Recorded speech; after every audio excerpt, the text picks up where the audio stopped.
Good morning students. Apex college Makrana के online classes में आप सभी छात्र छात्राओं का हार्दिक स्वागत अभिनंदन है।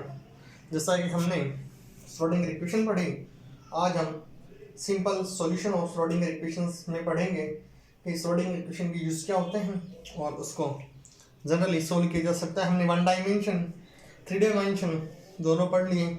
आज हम पढ़ेंगे general simple solution of Schrodinger equation. क्या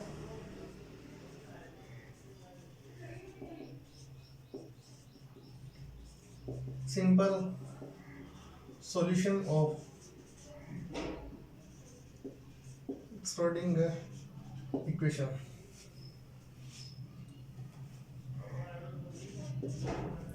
हाँ, हमें पता है कि जब कोई भी टाइम इंडिपेंडेंट, कल हमने time independent and time dependent दोनों के बारे में पढ़ा। आज हम पढ़ रहे हैं time independent Schrodinger equation and stationery state solution. हमें पता है कोई भी पोटेंशियल एनर्जी कोई फंक्शन है किसका, r और t का, यदि वह किसी मास m है, किसी पार्टिकल का मास m है और p क्या संवेग है, p क्या संवेग है, तो हमें यदि श्रोडिंगर इक्वेशन के द्वारा समझाना हो तो हम कैसे लिखते हैं, जैसा कि हम h cross square 2m nabla square plus v is function of r and t equal to, यदि हम इसको किसका फंक्शन मानते हैं, function is sine of, sine क्या है, एक ऑपरेटर है, साइन किसका फंक्शन है, r t का, किसका r एंड t का, and this is equal to हम लिख सकते हैं iota h cross is del sine by del t, और del sine by del t किसका, r और t का। ये हम जनरली जो सिंपल सॉल्यूशन उसके लिए लिखते हैं। यह क्या है, एक टाइम इंडिपेंडेंट मतलब काल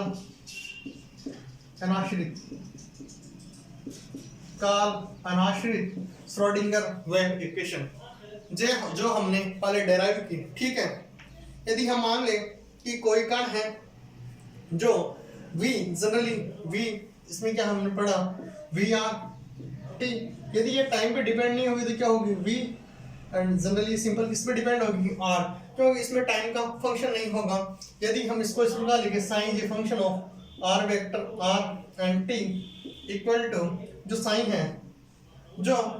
है यदि हम इसको r और t को फंक्शन ऑफ क्या लिखते हैं, फंक्शन ऑफ t को लिखते हैं हम फाई, फंक्शन है किसका, थीटा का। यदि हम इक्वेशन को, जो हमने इस इक्वेशन में वैल्यू पुट करते हैं, जो इक्वेशन है इसमें हम इसकी वैल्यू पुट करते हैं तो हमारे पास जो वैल्यूज आती है वो इस प्रकार से आती हैं।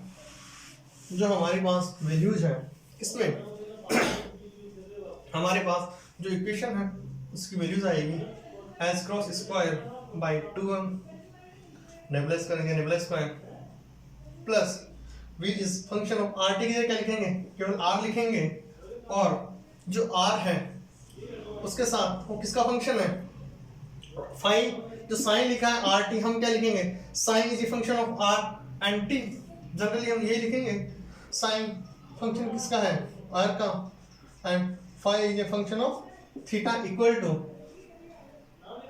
यदि हम इसके इक्वेशन को इक्वल करना चाहें तो उसकी वैल्यू यही आएगी कि minus iota h cross del by del t del of t r and sine is function of t। हमने क्या किया, हमें इंडिपेंडेंट है तो टाइम को नहीं लिखना है, मेन चीज इतनी सी है। यदि इंडिपेंडेंट है तो यहाँ पर क्या है, साइन t है, यहाँ पर t नहीं है। यहाँ पर देखो इसको फंक्शन को हमने साइन को किसमें कन्वर्ट किया है, t में। यदि मैं इस दोनों इक्वेशन में sine is function of r and phi is function of t का डिवाइड कर दूं किसका, यदि मैं इस पूरी इक्वेशन में, जो हमारे पास इक्वेशन आई है, इस इक्वेशन में यदि मैं इस इक्वेशन में sine r and phi of t का क्या कर दूं, डिवाइड कर दूं, तो हमारे पास जो वैल्यूज आएगी वह कुछ इस प्रकार से आएगी।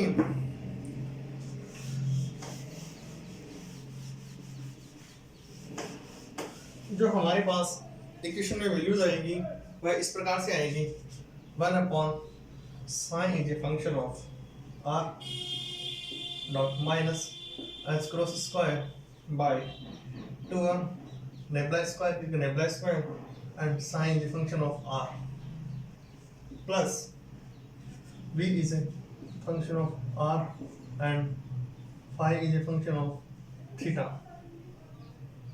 V is a function of r and sin is a function of sin is a function of also r equal to वह आएगा हमारे 1/sin is a function of t, sin is a function of t iota h cross del sin by del t, ये किसका function है? t का। इस समीकरण का जो केवल बायां पक्ष है अर्थात जो ये केवल बायां पक्ष किस पे डिपेंड कर रहा है, हमने इस इक्वेशन में कहीं पर भी t दिखाई दे रहा नहीं दिखाई दे रहा, ये क्या है? Time independent. क्या है? Time independent equation. ठीक है, यदि हम इस इक्वेशन में इसको 1/t sin t iota h, यदि हम इसको e लिख दें, क्या लिख दें? इसको क्या लिखें? e। क्या लिखें? e। अर्थात हम यदि इसको कांस्टेंट मान लें, इसको क्या मान लें? कांस्टेंट मान लिया जाए, तो जो आगे वैल्यूज आएगी वह किस प्रकार से आएगी? वो है हमारे पास जो ये है इसको क्या लिखेंगे? यदि हम इस पूरे को t लिख दें तो हम लिखेंगे minus h square h cross square by 2m nebula square plus v is a function of r and क्या जो sin is a function of sin is also a function of r equal to e sin is a function of r। हमने जो e है उसको ऐसे लिखा और इसको ऐसे लिखा। ठीक है, जो हम हैमिल्टनियन कांस्टेंट है वह क्या है? यदि हम जो भी ये आया p स्क्वायर बाई 2m आएगा आगे, यदि हम हैमिल्टन कांस्टेंट क्या हैमिल्टन कांस्टेंट लिखना चाहे तो किस प्रकार लिखेंगे? हैमिल्टन कांस्टेंट लिखना, हमें क्या लिखना है? Hamilton constant. हमारे पास ये इक्वेशन है, यदि इस इक्वेशन को हम सॉल्व करते हैं तो हमारे पास वैल्यूज आती हैं। यदि हम इसको लिखते हैं हैमिल्टन कांस्टेंट इक्वल टू आएगा p स्क्वायर बाई 2m, ये क्या होता है? e के बराबर plus v is a function of r, ये क्या है? और जो h क्रॉस है उसको लिखेंगे minus h cross square by 2m nebula square plus v is a function of r, ये क्या है? हैमिल्टन कांस्टेंट अर्थात कण की कुल ऊर्जा के इस संकारक है, हम लिख सकते हैं Hamilton constant sin is a function of r equal to e is a function of sin and sin is function of r। हमने इसको उठा के ध्यान देना, हमने इसके उठा के यहाँ लिखा। ठीक है, जो h square by 2m nebula square यह है, हमने इसको क्या लिखा? यह लिखा। ठीक है, हम अगला लिखते हैं स्टेशनरी स्टेट सॉल्यूशन अर्थात स्थायी अवस्था का हल। स्थायी अवस्था का हल निकालने के लिए हम क्या करेंगे? जो भी स्थितिज ऊर्जा V है वह समय पर क्या करती है? निर्भर नहीं करती। यदि वह समय पर, हमारा अगला टॉपिक है स्टेशनरी स्टेट सॉल्यूशन। पहले हमने जनरल सॉल्यूशन निकाला, अब लिखेंगे स्टेशनरी स्टेट सॉल्यूशन। आज हमारा है स्टेशनरी स्टेट सॉल्यूशन।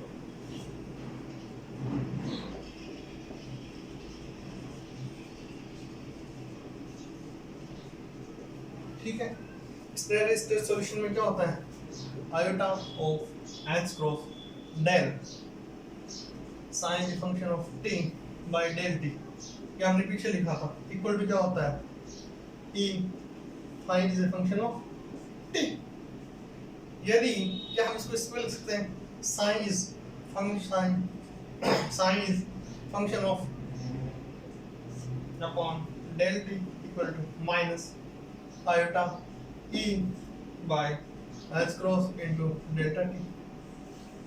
ये दो इक्वेशन हमने लिखी, तो हमें पता है कि जहां हम इसको केवल सिंपल ऐसे लिख सकते हैं sin is a function of t equal to a e raise to power minus 1/h e t. ठीक है, जहाँ ए क्या है, ए क्या है, एक कांस्टेंट है, ए क्या है, कांस्टेंट है। यदि time t equal to 0 put करेंगे तो ये पूरा क्या हो जाएगा 0, किसी भी पावर, किसी भी चीज की पावर 0 क्या होती है 1, तो वैल्यू क्या आएगी a। अर्थात यदि हम टाइम t इक्वल टू 0 रखें तो साइन का मान होगा जिस प्रकार लिखेगा sine is a function of rt। हम शुरू से लिखते आ रहे sine is a function of rt equal to sine is function of r। Sine यदि हम एक ही टर्म में लिखे, सॉरी पहले एक ही टर्म में लिखेंगे, यदि हम इसको एक ही टर्म में लिखना चाहें तो क्या लिखेंगे, sine is function of rt equal to a e raise to power iota e t by h cross into sin phi into r। ठीक है, यदि हम कोई वेव फंक्शन के रूप में लिखना चाहें तो सिमिलर वही होगा।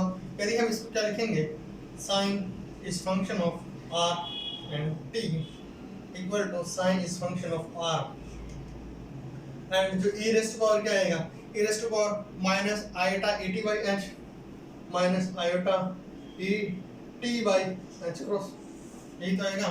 और हम इसे कहेंगे स्टेट, संगत स्टेट कहेंगे। क्या कहेंगे, संगत स्टेट कहेंगे, जो कि उसके स्थायी सॉल्यूशंस क्या होंगे। स्थायी सॉल्यूशंस के लिए हम इस प्रकार लिखेंगे, हम स्थायी सॉल्यूशन के लिए हम लिखेंगे p। क्या लिखेंगे, p कोई फंक्शन है, किस पे डिपेंड करता है, r एंड t पे, मॉडुलस साइन। साइन किसका फंक्शन है, rt का, किसका, rt का। यदि हमें मॉडुलस निकालना है तो क्या करेंगे, उसका स्क्वायर करेंगे। ठीक है, यदि हम साइन स्टार के रूप में लिखना चाहें तो कैसे लिखें, साइन स्टार जो किसका फंक्शन है, rt का, किसका, rt का, and sine, sine star and sine, sine किसका फंक्शन है, rt का। ठीक है, अगेन यदि हम इसको टाइम इंडिपेंडेंट में लिखना है तो क्या होगा, sign star r into sine r, एक जगह टाइम हटा दिया। ठीक है, इस प्रकार होता है sine is function of r का स्क्वायर, ये दोनों का क्या हो जाएगा मॉडुलस। यदि हम इस r को जनरली लिखना चाहे तो जो साइन वाला टर्म है उसको लिख देंगे p। क्या लिख देंगे, p, तो लिख देंगे p is function of r vector. अर्थात जो भी p क्या है, प्रायिकता घनत्व, p क्या है, p क्या है, प्रायिकता घनत्व, अर्थात प्रोबेबिलिटी डेंसिटी है, जो किस पर डिपेंड नहीं करती, समय पर निर्भर नहीं करती, यह समय पर निर्भर नहीं करती। इसी को क्या कहेंगे, इसी को कहेंगे हम स्थायी अवस्था या स्टेशनरी स्टेट। क्या कहेंगे, स्थायी अवस्था। ठीक है, हम अगली क्लास में पढ़ेंगे बाउंड्री एंड कंटिन्यूटी कंडीशंस पढ़ेंगे। ठीक है, मैं आप सभी छात्र छात्राओं का अगेन एपेक्स कॉलेज मकराना परिवार की तरफ से बहुत बहुत आभार ज्ञापित करता हूँ, and again thank you so much.